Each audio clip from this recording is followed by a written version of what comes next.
एक आदमी जिसकी 3 राज्यों की पुलिस को तलाश थी, उसके पास सरकारी गनर थे, वो एक शातिर महाठग है। उसने अपना सियासी रुतबा बना लिया था, रुतबा ऐसा कि उसको वीवीआईपी सुरक्षा दी जाए। खुद को वो केंद्रीय मंत्रियों का सलाहकार बताता था, कई चैनलों पर राजनीतिक इंटरव्यू देता था, पूरे लाव लश्कर और रौले के साथ अपने काफिले को लेकर अलग ही धमक और हनक के साथ रहता था अनूप चौधरी। तो कौन है ये अनूप चौधरी, कैसे बना ये महाठग और ठगी की दुनिया का सरताज, सब कुछ बताएंगे। साथ ही बताएंगे क्यों 3 राज्यों के पुलिस इसको ढूंढ रही थी। आज के इस एक्सप्लेनर के माध्यम से अनूप चौधरी के ठगी और उसके महाफर्जीवाड़े की पूरी स्टोरी आपको बताएंगे। नमस्कार, मेरा नाम प्रशांत है और आप देखना शुरू कर चुके हैं डेली लाइन का एक्सप्लेनर। महाठग शब्द सुनते ही सबसे पहले सुकेश चंद्रशेखर का नाम जहन में कौंध जाता है, जिसने अरबों रुपयों की ठगी की थी। इस वक्त वो तिहाड़ जेल में बंद है।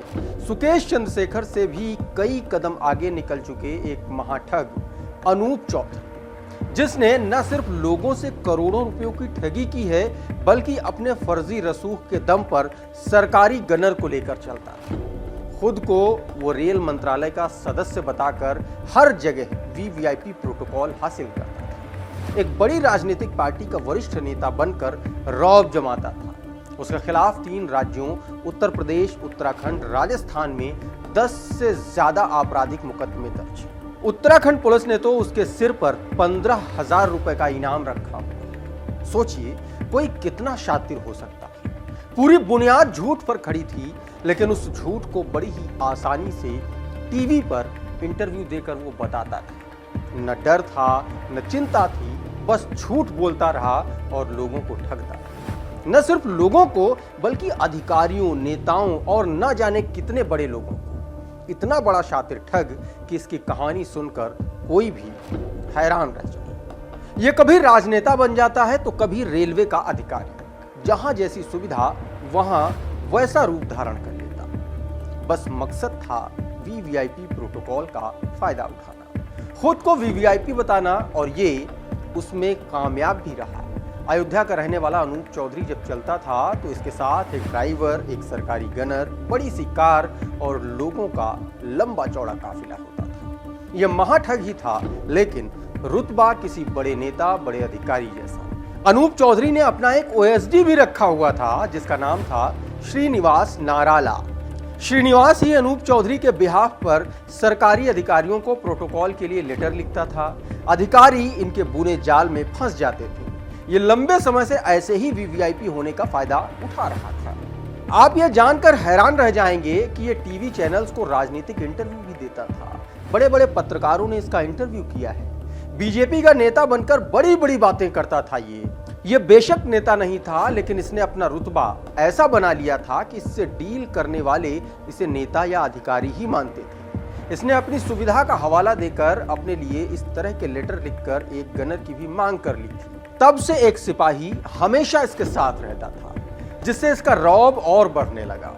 न अधिकारी इसके लेटर को चेक करते और न ही कोई सवाल पूछता। बस सब कुछ ऐसा ही चलता जा रहा था। ये लोगों के सरकारी काम करवाता, उन्हें डील दिलवाता और बदले में लाखों करोड़ों रुपए उनसे ऐंठ लेता। अनूप न सिर्फ उत्तर प्रदेश में बल्कि दूसरे राज्यों में भी इस तरह के वीवीआईपी प्रोटोकॉल का फायदा उठा रहा था।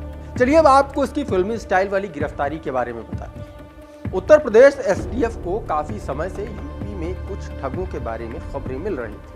ये खुद को बीजेपी नेता या फिर कोई बड़ा अधिकारी बताकर सरकारी काम करवाते और बदले में लोगों से पैसे ऐंठते थे। अनूप चौधरी का नाम भी एसटीएफ की लिस्ट में था, लेकिन इसे रंगे हाथ पकड़ना था। बस फिर क्या था, टीम ने जाल बिछाया। एसटीएफ को खबर मिली कि अनूप चौधरी अयोध्या में सर्किट हाउस में किसी बड़े कारोबारी को लेकर आ रहा है। पुलिस की टीम पहले ही वहां पहुंच गई। इस ठग को उम्मीद नहीं थी कि इस बार उसका स्वागत कुछ अलग अंदाज में होने वाला है। ये अपने ड्राइवर, सरकारी गनर, लखनऊ के कारोबारी सत्येंद्र वर्मा के साथ था। ये सत्येंद्र वर्मा को अयोध्या वीवीआईपी दर्शन के लिए लेकर आया हुआ था। बिल्कुल नेताओं वाले अंदाज में वो अपनी कार में बैठा हुआ था, लेकिन उसे नहीं पता था कि उसका मुखौटा हट चुका है। पुलिस ने अब इस शातिर महाठग को गिरफ्तार कर लिया। इसके साथ साथ इसका ड्राइवर फिरोज आलम भी गिरफ्तार किया गया है। दरअसल गलती इन फर्जीवाड़ा करने वाले लोगों के साथ साथ देश के नेताओं की भी, जो अपने करीबी लोगों को ऐसे कामों के लिए बढ़ावा देते हैं और फिर उनके गिरफ्तार होने के बाद उनसे अपना पल्ला झाड़ लेते हैं। आज के इस डेली लाइन के एक्सप्लेनर में इतना ही, लेकिन आप देखते रहिए